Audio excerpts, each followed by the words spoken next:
I tell you what, Keith, we had something happen yesterday that probably speaks volumes to our team, about our team more than anything else.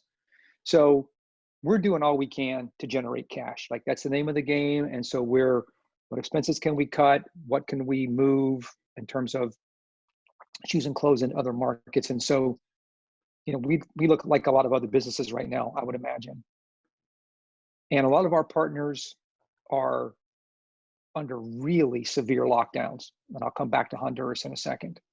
But sometimes they can't pay. Like we have other partners who aren't as restricted and they can pay, right? They can buy the shoes. And so that generates cash for us. So there's always this tension, but right now it is really strong about taking care of ourselves and our organization. So we're going to be there for lots of people for years to come, and recognizing the short-term and medium-term pain that a lot of our partners are living in. And Robert Adams G, he's our CFO, he texted me over the weekend and said, we should just send money to these people, our partners. Like they can't buy shoes. Even if they had shoes, there's nobody who can buy them in the markets. We should just help.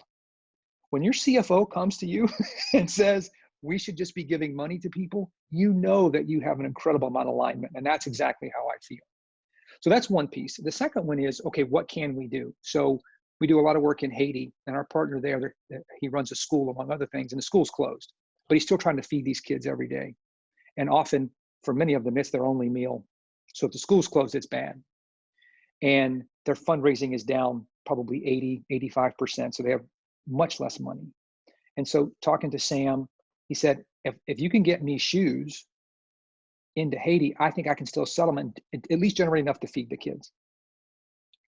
So that's what we're doing. Like we move some stuff around. Let's not do this. Let's stop working on that, and let's bring all this stuff together and get it to Sam. So that's one example of how we can use what we have.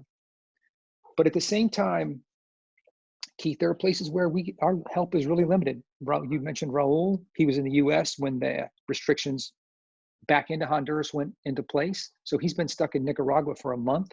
He's not with his team, his community. It is killing him.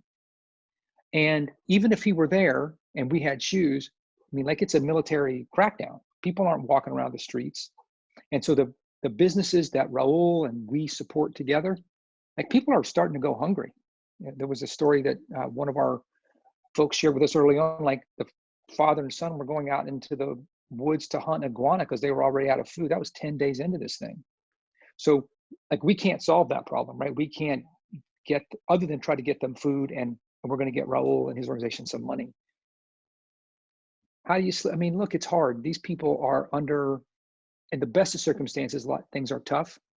And now it's almost unimaginable. And, other than staying in touch with them, making sure that we're listening to where we can help, some of this is going to set these guys back years.